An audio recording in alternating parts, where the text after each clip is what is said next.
ನಿಮಗೆಲ್ಲ ತಿಳಿದಿರುವ ಹಾಗೆ ರಾಜ್ಯದಲ್ಲಿ ಕಾಂಗ್ರೆಸ್ ಸರ್ಕಾರ ಅಧಿಕಾರವನ್ನು ಸ್ವೀಕಾರ ಮಾಡಿ 1 ವರ್ಷ ಕಳೆದಿದೆ. ಕಳೆದ ವರ್ಷ ಮೇ 20ನೇ ತಾರೀಕಿನಂದು ಸಿದ್ದರಾಮಯ್ಯನವರು ರಾಜ್ಯದ 22ನೇ ಮುಖ್ಯಮಂತ್ರಿಯಾಗಿ ಅಧಿಕಾರವನ್ನು ಸ್ವೀಕಾರ ಮಾಡಿದರು.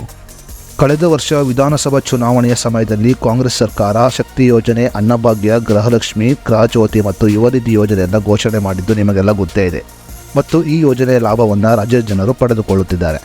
ರಾಜ್ಯದಲ್ಲಿ ಸುಮಾರು 4.6 ಕೋಟಿ ಜನರು ಕಾಂಗ್ರೆಸ್ ಸರ್ಕಾರದ ಈ ಯೋಜನೆಗಳ ಲಾಭವನ್ನು ಪಡೆದುಕೊಳ್ಳುತ್ತಿದ್ದಾರೆ.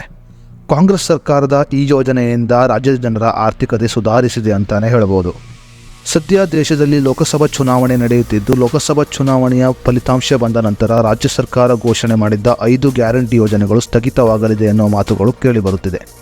ರಾಜ್ಯದ ಮುಖ್ಯಮಂತ್ರಿಯಾದ ಸಿದ್ದರಾಮಯ್ಯನವರು ರಾಜ್ಯದಲ್ಲಿ 5 ಗ್ಯಾರಂಟಿ ಘೋಷಣೆಗಳು ಸ್ಥಗಿತವಾಗುವುದರ ಬಗ್ಗೆ ಸ್ಪಷ್ಟನೆಯನ್ನು ನೀಡಿದ್ದಾರೆ. ಹಾಗಾದರೆ ರಾಜ್ಯದಲ್ಲಿ 5 ಗ್ಯಾರಂಟಿ ಘೋಷಣೆಗಳು ಸ್ಥಗಿತವಾಗುವುದರ ಬಗ್ಗೆ ಸಿದ್ದರಾಮಯ್ಯನವರು ಹೇಳಿದ್ದೇನು ಅನ್ನೋದರ ಬಗ್ಗೆ ನಾವೀಗ ತಿಳಿಯೋಣ.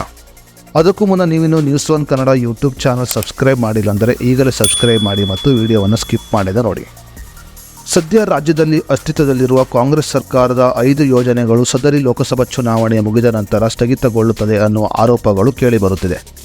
ಇನ್ನು ಇದಕ್ಕೆ ಉತ್ತರಿಸಿದ ಸಿಎಂ ಸಿದ್ದರಾಮಯ್ಯ ಅವರು ಇದೆಲ್ಲ ಬಿಜೆಪಿ ಊಹಾಪೋಹಗಳಾಗಿದ್ದು ಇದನ್ನು ನಾನು ಒಪ್ಪಲು ನಿರಾಕರಿಸುತ್ತೇನೆ ಎಂದು ಹೇಳಿದ್ದಾರೆ. ಲೋಕಸಭಾ ಚುನಾವಣೆ ನಂತರವೂ ಕಾಂಗ್ರೆಸ್ ಸರ್ಕಾರದ 5 ಯೋಜನೆಗಳು ಮುಂದುವರಿಯುತ್ತದೆ ಎಂದು ಸಿದ್ದರಾಮಯ್ಯನವರು ಸ್ಪಷ್ಟನೆಯನ್ನು ನೀಡಿದ್ದಾರೆ.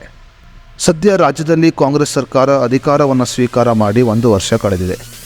ಸರ್ಕಾರದ 1 ವರ್ಷದ ಸಂಭ್ರಮ ಮತ್ತು ಸಾಧನೆಯನ್ನು ದೊಡ್ಡ ಕಾರ್ಯಕ್ರಮ ಮಾಡಿ ರಾಜ್ಯದ ಜನರಿಗೆ ತಿಳಿಸಬೇಕಾಗಿತ್ತು.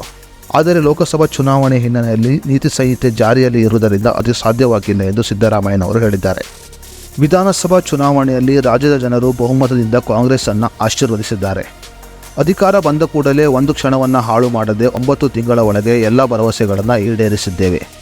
ಅನ್ನಭಾಗ್ಯ ಯೋಜನೆಯ ಅಡಿಯಲ್ಲಿ ಕೇಂದ್ರ ಸರ್ಕಾರ ಅಕ್ಕಿಯನ್ನು ನೀಡಲು ನಿರಾಕರಿಸಿದರೂ ಸಹಿತ ಫಲಾನುಭವಿಗಳಿಗೆ ಮೋಸ ಮಾಡದೆ 5 ಕೆಜಿ ಅಕ್ಕಿ ಬದಲಾಗಿ ಅದಕ್ಕೆ ಸಮನಾದ ಹಣವನ್ನು ನೀಡುತ್ತಿದ್ದೇವೆ ಎಂದು ಕಾಂಗ್ರೆಸ್ ಸರ್ಕಾರದ ಸಾಧನೆಯನ್ನು ಸಿದ್ದರಾಮಯ್ಯನವರು ಹೊಗಳಿಕೊಂಡಿದ್ದಾರೆ. ಅದೇ ರೀತಿಯಲ್ಲಿ ರಾಜ್ಯದಲ್ಲಿ ರೈತರು ಬರ ಪರಿಹಾರದ ಹಣವನ್ನು ಕೂಡ ಪಡೆದುಕೊಳ್ಳುತ್ತಿದ್ದು, ಕಾಂಗ್ರೆಸ್ ಸರ್ಕಾರ ಬರ ಪರಿಹಾರದ ಹಣವನ್ನು ಬಿಡುಗಡೆ ಮಾಡುವುದರ ಮೂಲಕ ರೈತರ ಮೆಚ್ಚುಗೆಗೆ ಕಾರಣವಾಗಿದೆ ಎಂದು ಸಿದ್ದರಾಮಯ್ಯನವರು ಮಾಧ್ಯಮಗಳ ಮುಂದೆ ಹೇಳಿಕೊಂಡಿದ್ದಾರೆ.